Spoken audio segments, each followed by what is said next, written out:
You're listening to the Reversing Climate Change podcast by the team at Nori, the carbon removal marketplace. This is a show about the innovators and entrepreneurs developing solutions to climate change. Hi, and welcome to the Reversing Climate Change podcast. My name is Alexsandra Guerra. And I'm Christophe Jospe, and we miss you, Ross Kenyon. He is usually co-hosting, but we are still in Toronto. We're on the 25th floor of a quite nice Airbnb. There's really good feng shui in this room, looking out over downtown Toronto. I said it right. Yeah, you did. Good job. We're really glad to do this podcast with Albert Bates. He is an author, former lawyer, farmer. I feel like he comes from the Lorax tribe. I've been wanting to say that for a while. Just waiting for someone who really could sort of represent and embody, like, well, let's stop doing destructive things to the planet. And you, the listener, will probably figure out why I gave him that title. Albert, we met last year, actually, at the same conference when it was in New Orleans. And I remember hanging out with you a number of times. And the last time we hung out, you took out this little shot glass, which was it was made out of biochar. And I was like, wow, that's cool. This guy's onto something. And he's also on the cutting edge of something that I think has been dismissed by a lot of the environmental community as maybe just hard to scale or too complicated and to even figure it out how it works. And you recently published a book with Kathleen Draper, who's not here. But this was called Fire. Originally, it was called Carbon Cascades.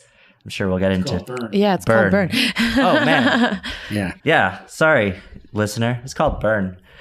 But let's get into, how do we like to start these? Well, let me just jump off on that shot glass idea. And I'm sorry, It is early. I don't guys. have espresso to fill these shot glasses with, but that's actually cement. That was made of cement.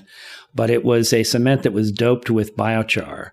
And we could talk about what biochar is, but the idea is that it was lighter, it was stronger, it had greater tensile strength, it had greater compressive strength. And if you were to replace all of the concrete in the world that's being poured every day, every year you could sequester gigatons and gigatons of carbon in the built environment in the same way we made that shot glass.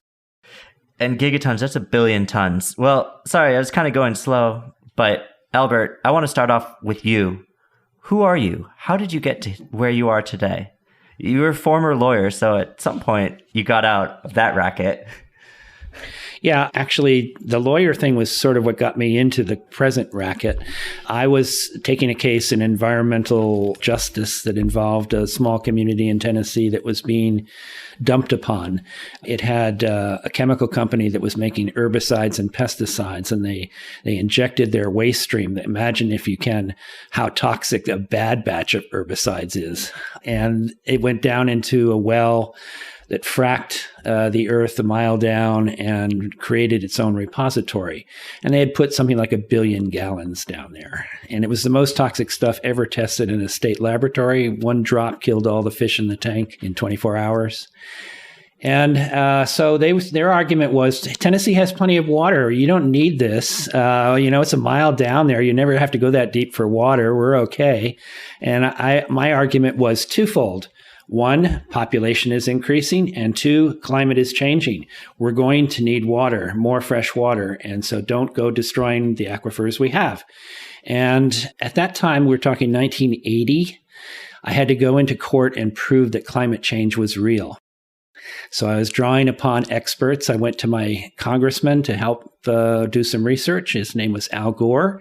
Heard of him. Yeah. And he was just a freshman congressman at the time, but he held hearings and dredged the agencies for reports. And with that, we actually won that case. But it scared the bejesus out of me. I was never the same afterwards. I had seen what a 1 degree change, which is what had been predicted at that time, might mean for civilization. And I couldn't keep going. I had to stop being a lawyer. I stopped and I became a mushroom farmer for a dozen years or so and grew organic forest mushrooms, gourmet forest mushrooms, and had a small business that's still there called Mushroom People. eventually, I kept looking around for solutions, and I got involved with the Global Ecovillage Network, which was sort of my next platform, because I had been living in an ecovillage there in Tennessee called The Farm, which is something that was started in the early 1970s, still going. I still live there. And the eco-village movement was nascent. It was just starting. Maybe we knew of 12 or 15 in the world. I got involved with the organization of the Global Eco-Village Network, which expanded the horizons. And today there's probably 20,000 of them. I could talk much more. I could talk at length about global eco-village movement and where we're going with that. But as it applies to carbon, I began to see the potential there for demonstrating ecological living as a way to transition out of the fossil fuel paradigm into the post-carbon world. And then as I was attending a meeting in Brazil, it was early 90s, I was made aware of the terra preta soils, the dark earths of the Amazon Indians, the terra preta do Indios. And I went back to Brazil a couple more times. I went to archaeological digs.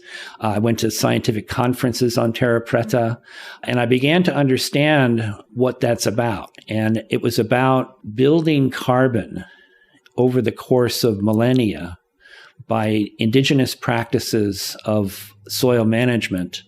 And the principal ingredient was discovered by a Dutch researcher in the 70s. His name was Wim Sombroek. And it was charcoal, that he found that there were charcoal fragments embedded in these soils. That in some cases, they were several meters deep. They could go back and they could carbon date them to 8,000 years before the present.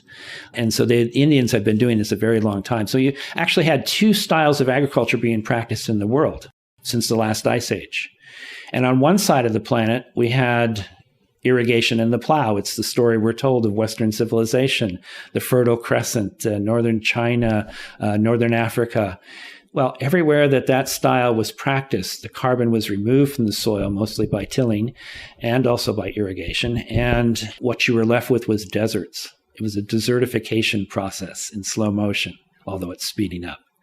And then on the other side of the world, unbeknownst to anyone in Europe or Africa or Asia, there was a second style of agriculture that was going on for thousands of years, and it was putting carbon in the soil and building deep black profiles to meters of depth. And that process, we now can look at it scientifically and break it apart and say, well, what was it that did it? How did you hold that profile in tropics at the equator, where traditionally you don't keep good soil because of the rainfall patterns and so forth? It's almost impossible. And yet here you have it. You have soil that's now in Brazil being bagged up and sold in Walmarts. It's that fertile, and they're mining it. So it's why would you want to have an agriculture that destroys soil when you can as easily have an agriculture that builds soil? And so that got me into biochar, and then I became part of that and then sort of integrated that into the eco-village world. And I created a book in 2009 called The Biochar Solution that described the whole history of the Amazon. And then I continued research and going to conferences and going to the climate meetings in Paris and so forth. And I wrote another book called The Paris Agreement that described how that process played out. And then I finally wrote this newest book, which is called Burn: Using Fire to Cool the Planet, Cool the Earth, with my co-author, Kathleen Draper. There's so many mic drop moments in everything you just said.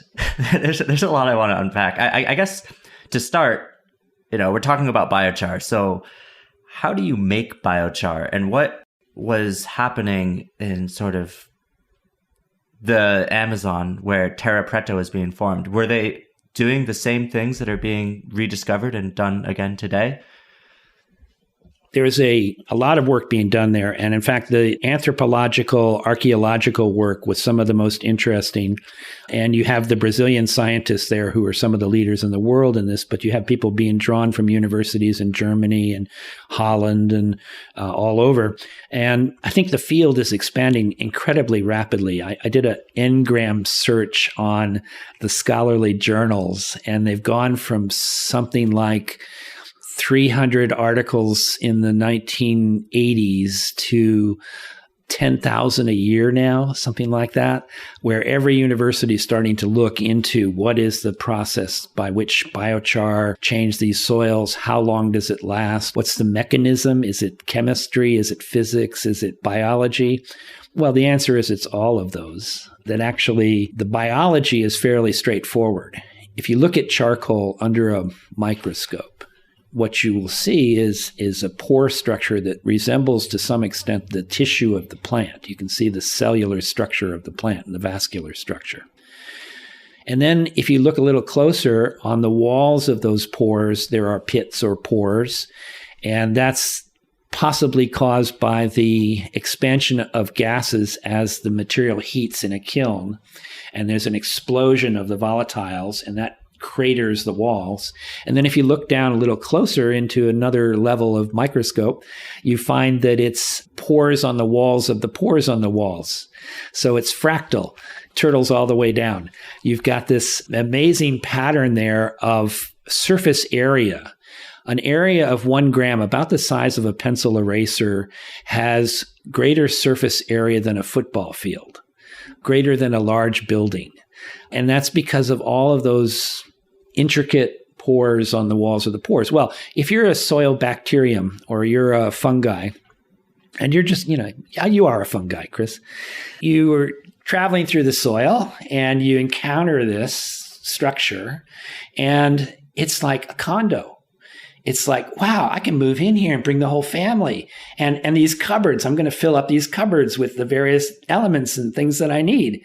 So you begin to populate that. And it's often analogized to a coral reef because it does much the same thing in the soil as a coral reef does in the ocean. It's a habitat. It's not fertilizer. It's a habitat. And it draws in fungi immediately.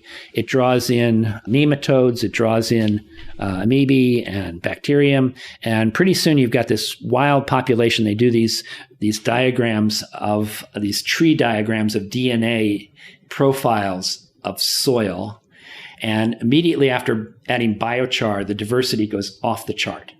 And that's because it's this coral reef effect. It's also, you're changing the structure so that it's not disappearing very rapidly. And it's a space for air and it's a space for water. So it's a sponge when it's rainy and a source of water when it's dry. And it's a source of air. So you get aerobic microbes, which are better for plant growth than anaerobes. And it has these other beneficial biological effects. That's the biology side of it. Listener, we're just getting going. If you thought you've heard all the good things about biochar, we barely scratched the surface, actually. It's kind of interesting. Lots of surfaces. Lots of surfaces. So many surfaces, so many fractals of just turtles all the way down. Wait, but I just wanted to comment and bring to our awareness. It's incredible how you cited this number from 300 papers to 10,000 researching this. And you started the conversation with way back when, 8,000 years ago, we found our people were using biochar to amend their soils. So it's like, are we overthinking this a little bit? It's good to understand, but it's incredible that we have more knowledge or understanding of why it's better for the soil and like why it's giving us these benefits, and yet less people are doing it. I wouldn't say less are doing it, but it's very slow to get traction. Okay. And there's reasons for that. And one reason is the price component, that it takes some time. You have to go through a process of making the charcoal, making the biochar. And let me distinguish right now between charcoal and biochar, okay?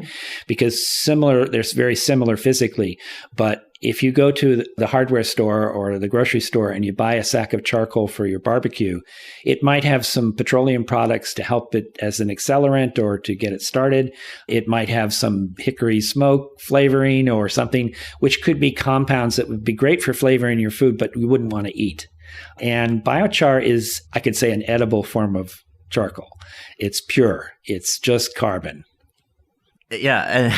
So let's stay focused on biochar in the soil, because I think that's a very tangible thing. And for longtime listeners, obviously soil carbon is a recurring theme, but we're talking about something which is much more stable because it's been there for thousands of years. Whereas when you're looking at soil organic matter, soil organic carbon, it's more of a living thing. It flows in, it flows out, it interacts with the soil in certain ways. And what you're saying is actually when you add biochar as a soil amendment, it also interacts with the soil in really great ways that retains water, that improves the general nutrients, that stimulates certain microbiota to do all these great things, but it's much more permanent.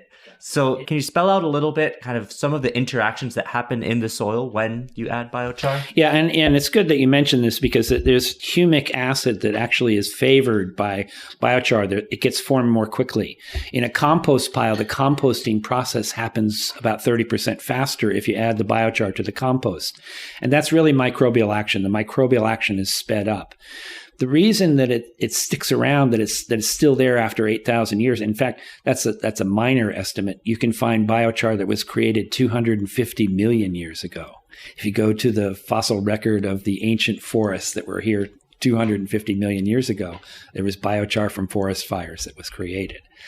So why doesn't it break down? Why does it not, like organic matter in the soil, go back into the carbon cycle and get eaten and digested by organisms and then sent off as carbon dioxide or methane to the atmosphere and rain back down and create the cellular structure of next year's plants? Why doesn't that happen? And the answer is that you've actually, in the process of raising it to 450 to 1500 degrees Celsius, in that range, you change the bond structure in the carbon. Carbon's a miraculous element. It can bond to so many different other elements. It can take forms that were bonding to itself, like ring structures. And what happens when you raise it to those temperatures is you chase off all the other gases that boil off at lower temperatures, that suddenly become gases from minerals at lower temperatures. And all you're left with is the carbon. If you were to keep burning, if you were to expose it to oxygen, it would just turn to ash. But if you deprive it of oxygen, it cannot ash, and so it just is left with that carbon structure, which then hardens into itself like buckyballs. It's almost indestructible. Well, a microbe encountering that in the soil says, boy, that's hard to digest. I'm going to break a tooth. And they don't try because there's other food available that's easier to break down than that. That's so hard to break down. It's just too much effort. And if it were all by itself and there's no other food sources and it were there for thousands of years, yeah, there'd be some degradation. And if you look at the scientific literature, it says you're going to lose 5 to 10% in the first decade or so. Why is that? And that's because there are parts of it that aren't hardened off into those chains. You've got parts that are just partially torrefied, partially burnt. It's not really that crystallized yet. And then that's what's going in that first 10 years. But after that 90%, the hard stuff is still going to be there 1,000 years later.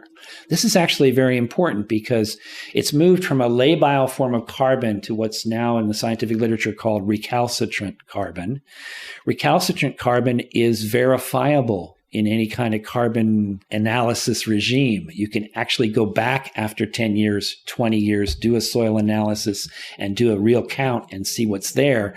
And you know that it's probably not going to change. It's probably not going to change in that time. It's not going to change in 20 years. It's not going to change in 50 years at that point. It's still going to be there.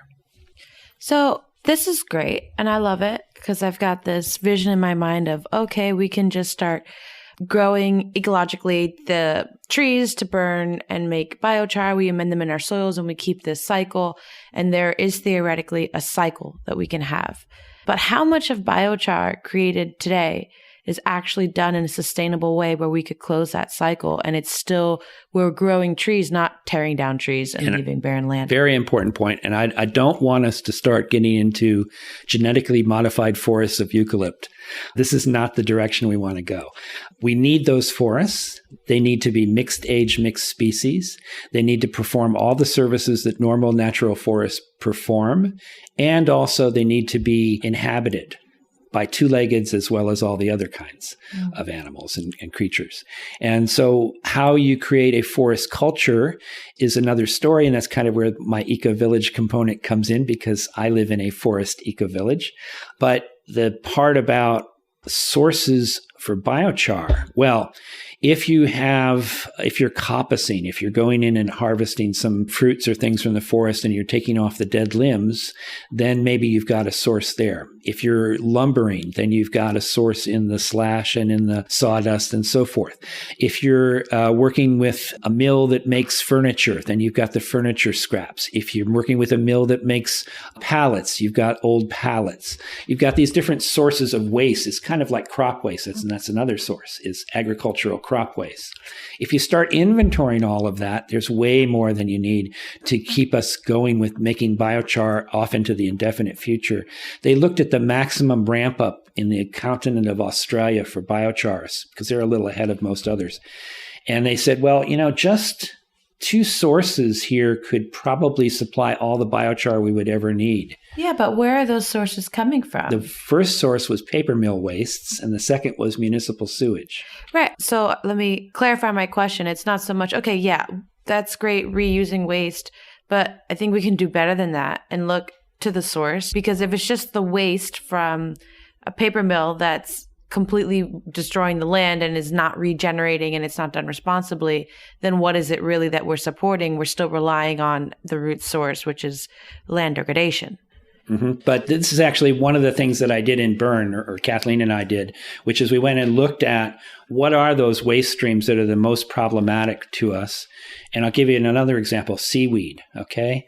So you've got seaweed that's now contaminating the coasts of many Caribbean countries because it's growing so fast in the warming ocean. Why not turn that into a resource by transforming it into biochar and actually put an economic incentive on going out and gathering it or raking it off the beach for the tourists?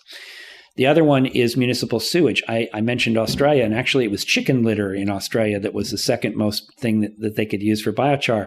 But municipal sewage is another problem because you've got eutrophication of the rivers and lakes and the ocean. You got these big dead zones forming from municipal waste that are just, the biosolids that are just sent out into the sea or down the river.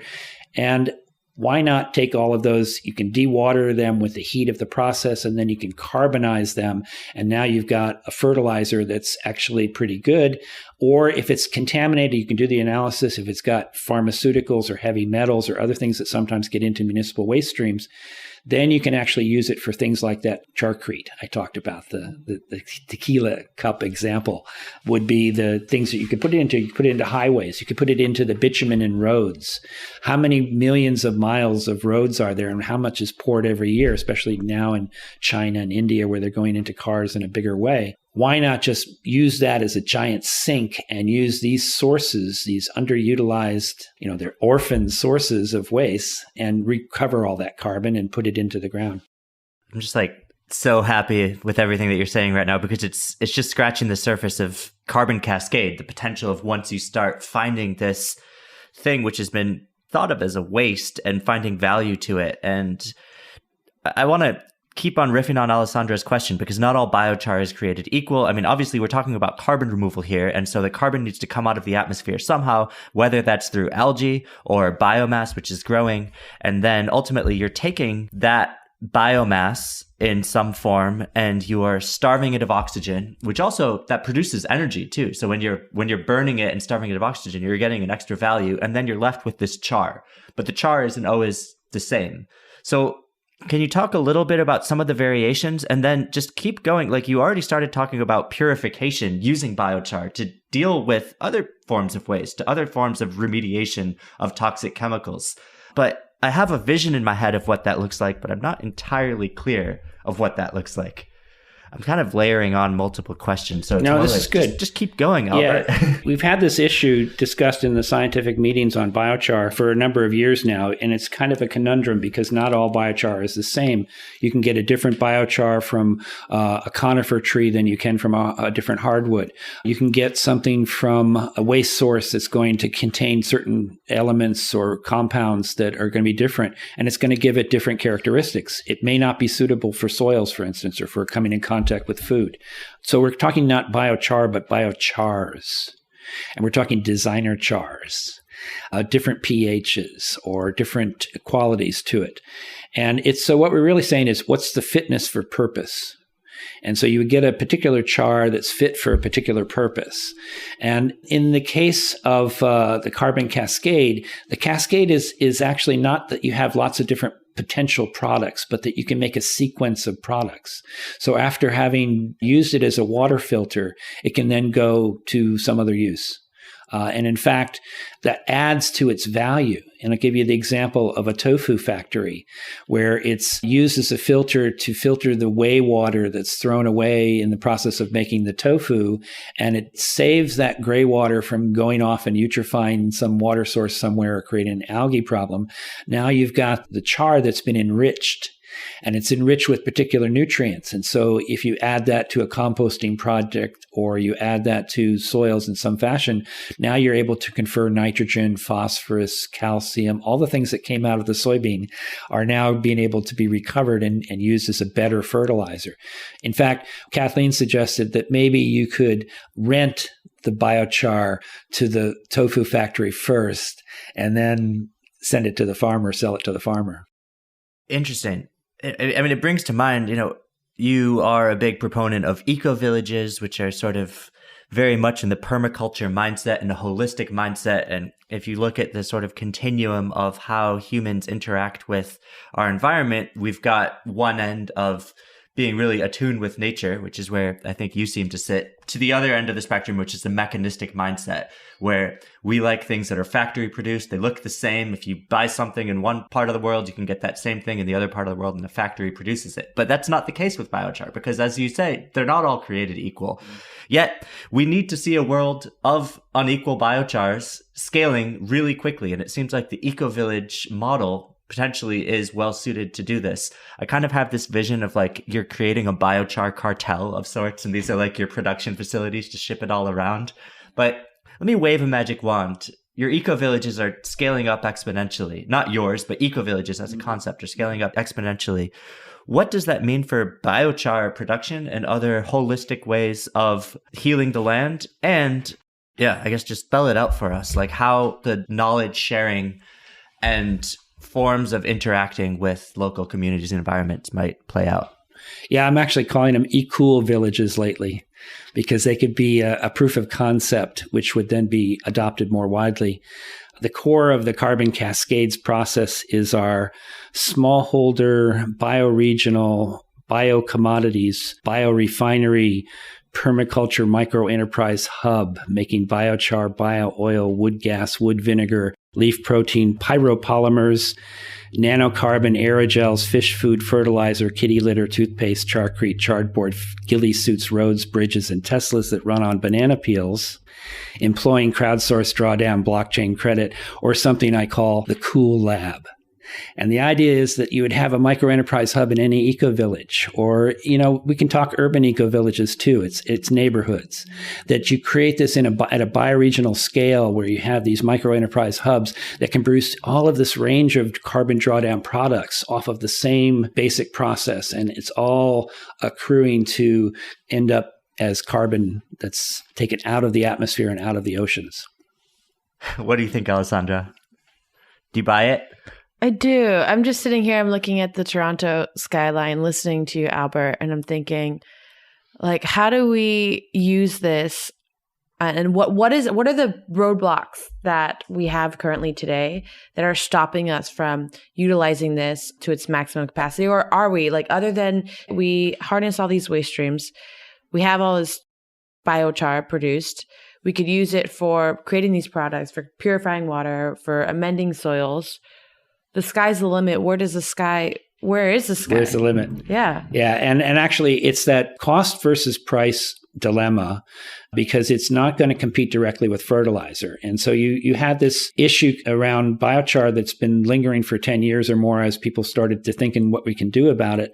And when I wrote the first book I did, which was the Biochar Solution, we were looking at maybe 1.7 gigatons from all agricultural uses. If we've scaled up completely, 1.7 gigatons a year, 1 billion tons a year, 2 billion almost of carbon could be drawn out of the atmosphere from the use of crop residues into agriculture. Well, when we start now... Well, it's not drawing it out, right? It's just reusing it. It's taking it from the photosynthetic cycle where it keeps going around and removing that input into the photosynthetic cycle into a mineral form that's not going back. Oh, I see what you're saying, because this is the crop residue and the crop's cutting off deep a growing. natural source.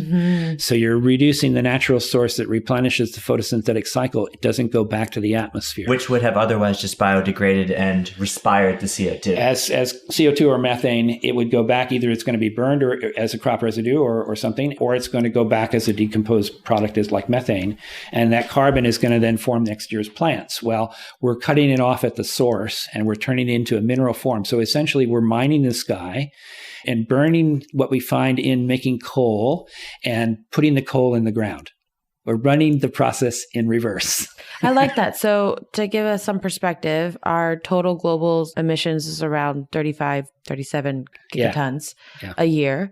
And you're saying 1 to 2 of these could be notched off. If you're just talking agriculture. If we're just talking agricultural waste, let's take all the agricultural waste that we've got globally and turn it into biochar. Now, is that the difference between what was in the char, the amount of carbon that was in the waste minus the amount of carbon that's in the char, or minus the amount that was emitted is the storage, right? You start with a plant. You start with a tree, say, and we actually still need those plants and we still need those trees. We need that biological source, the photosynthetic source that's going to give you the biological source carbon. It's not fossil fuel. It's carbon from a biological source. And now you're going to transform that into essentially a fossil.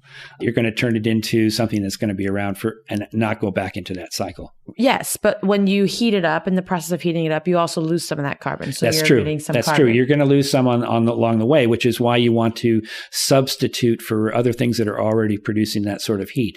And you're also wanting to capture that heat as much as possible. You want to use it to put into a heat process like making electricity. Yeah, why not? Well, there's actually camp stoves that you can buy from BioLite that take the heat of your cook stove while you're making your Norse soup mix or your spaghetti. You're on a remote campsite on top of some mountain somewhere, and you're making biochar because it's a pyrolytic stove, but it also has a thermocouple in the heat chamber, and it's making electricity, and it's charging a little unit there that allows you to pop down a USB port, and so you can charge your phone or your watch or your iPad while you're there on the mountaintop, and you can watch Netflix on the side of Everest.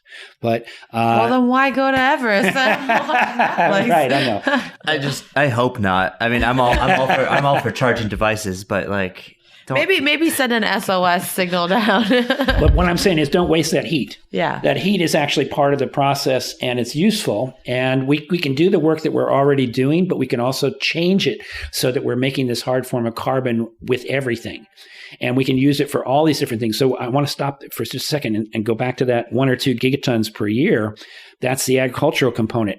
In our book, we got almost to 60 gigatons per year from all these other things. So if we start to pour our roads with this, and we start to turn in seaweed and municipal waste and these other big sources into biochar, now we can look at 50, 60 gigatons. Gosh, you're talking 37 to 40 gigatons, which currently anthropogenic emissions of carbon into the atmosphere, carbon dioxide. Well, now we can start talking about taking out 60, 50, 60. That's a net gain. We could be at 350, 300, 260, and we could do it in timescales of decades. Beautiful. But now I just need to clarify then, is that 60 gigatons a year, is that the weight of biochar? Is that just measured off of the biochar and not necessarily the sequestration? Like, is it the actual storage of carbon? Yes. Okay. And actually, one of the recent studies that came out was that if we were to bring the atmosphere back to 350 at this point, the ice would start to reform more permanently at the poles. I am pro ice reforming. at the polls again. And you should be too, because the albedo effect is very important to regulating the Earth's surface temperature. But I want to go back to what Alexsandra was asking about what's stopping the scaling of this beautiful vision. I mean, on the one hand, Nori, here we are, like we want to help ecovillages that can sequester carbon, generate carbon removal certificates as an added revenue stream. I would imagine that in order to even create an eco-village, you need a community and a sort of willpower or will to want to do this, and willpower to potentially fight against existing forces that might seem a little bit easier or a bit more mechanistic. And I'd imagine there are certain political or corporate forces that might not want to see this vision realize itself. But what's stopping the massive dramatic scale that we have the potential to do? I don't think there's anything in the way. It's a matter of proof of concept that you actually have to show people, right? And that was kind of the concept when we started ecovillages in the mid-90s. We really wanted to have some visible, tangible evidence that this could actually work. One of the ways that we describe it is luxurious simplicity. Okay, so we're actually living much more simply and basic in many ways, and yet our lives are richer. That we're finding in community opportunities to have deeper relationships and better lives than chasing consumer goods in other kinds of settings. So we have an intentional or traditional community that's transformed itself now to be much more eco-minded, that it's sort of thinking of ways that it can improve its footprint, but at the same time support itself. And everything sort of has to pass through the filter of right livelihood. Is your livelihood actually harming things or making it better? Is it better for you? And you want to be regenerative. So eco-village organizations now are teaming up with things like the ecosystem restoration camps and adopting forests and adopting degraded landscapes and going out and working to improve all those and working with, there's a program called the Emergencies, the Global Eco-Village Network, going to where there's climate emergencies, refugees, and so forth, and designing permaculturally refugee camps or ways to train children in those camps to be the next generation of stewards. To what extent is this a savior complex coming to the rest of the world and saying, I've got the answers for you, just adopt this eco-village? Well, I wouldn't just limit it to the eco-villages. I'm saying that was a proof of concept. And, we're relatively humble in terms of what we aspire to, although we want a seat at the table. So that's why we come to conferences like the UN conferences and so forth. And a better example, I think, might be a city like Stockholm, which had a problem with trees dying in the urban landscape and various forms of air pollution and things. And they started using biochar there in the gravel areas around the roots of the trees. They tore up sidewalks. And suddenly trees that had looked like 3-year-old trees after 30 years suddenly looked like 30-year-old trees after 3 years because of the biochar in the soil. And so then they started tearing up the roads and putting in the biochar as a filtration media. And the water, the rainwater that came through the city during storms went to the bays and into the rivers clean. And that actually helped the trees too. And so suddenly you had the trees stopped dying. They grew 10 times faster. You reduced the flooding. You cleaned the street water. You saved nitrogen and phosphorus. You reduced the CO2, the N2O, the SOx, the NOx. You reduced the urban heat island, cleaning the air of the city, and you're locking up carbon and meeting your Paris goals. So immediately other cities in Sweden started adopting. Now you're seeing it in Finland, in Helsinki. It's been now being built out in Taiwan. Other cities are starting to catch on to this whole idea. And you didn't even mention a major issue which cities have to deal with when it rains heavily is the combined sewage overflow, that I'd imagine you have better water retention, so you get less of that too. Well, why not just make the biochar from the sewage, and then you won't have that problem either. You won't have the overflow because you'll be using it so much. Man, you've got a lot of work ahead. Well, the world subsidizes fossil fuels now at the rate of about $7 trillion a year. And if you were to look at how much carbon dioxide we put up, that's about $150 a ton that we're paying people to put into the atmosphere. $150 a ton. So if we currently were to, spend that instead planting 10 billion trees, we're currently losing 10 billion trees a year. We could be planting trillions of trees really with that. And in fact, we should, because originally the planet had about 6 trillion trees. Now it's got about 3 trillion trees.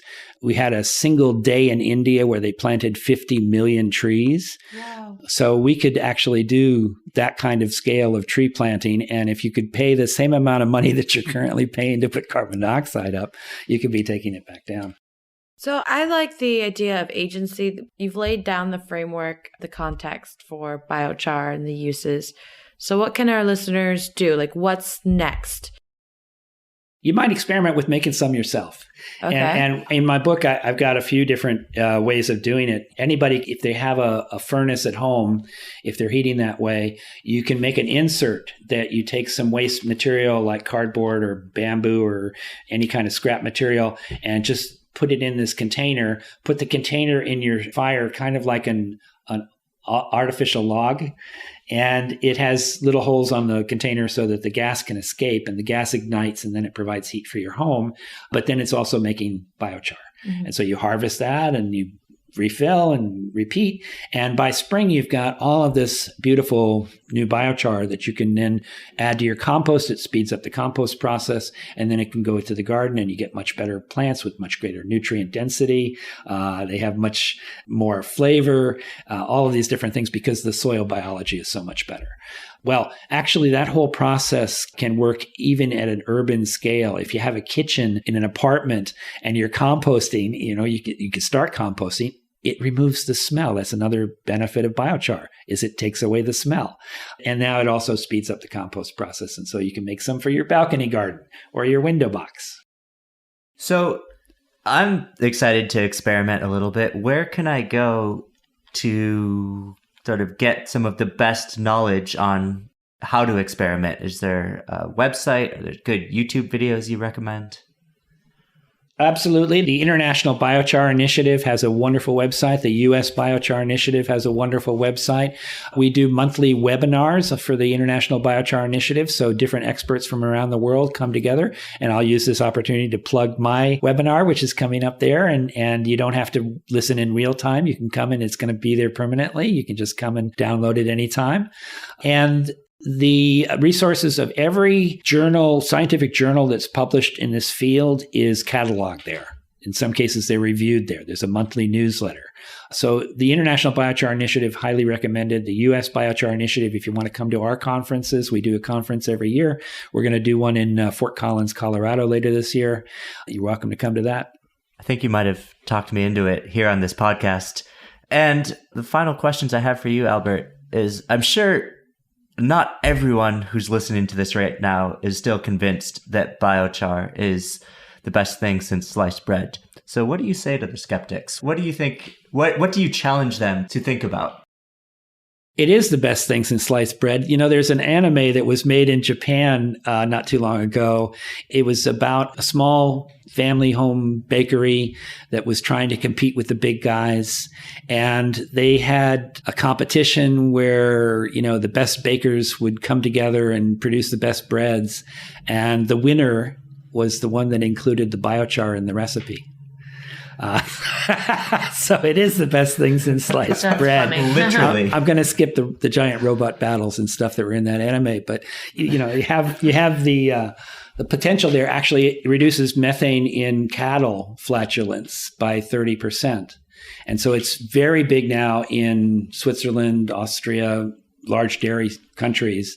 It improves weight gain. It improves feed efficiency. So you actually get more out of the food that you're feeding the cattle because you've added biochar only 2% to their diet, and that has all those effects. Okay, so don't eat the biochar if you don't want to gain weight. I don't know. I actually use the biochar in pickles because it's a fermentation process. So I add a little bit of powdered biochar into the pickles when I'm pickling. It's probably good for you. It's not as good for you as it would be for a cow because the cow has enteric fermentation. Mm-hmm. So it's fermenting in its stomach, whereas it's a different story. It's more like activated carbon, so it's going to scavenge the toxins in your body. It's not going to add weight. I was totally kidding, guys. Yeah. Biochar is good for your system. Also, you mentioned that you could make charquila. Yeah, that's the idea of taking agave plants and harvesting the waste from that business to make biochar and then adding it back to the field so that the plants are more drought resistant, produce nutrient density, which means more sugars. And so they have more sugars to make more tequila, and you could have charquila.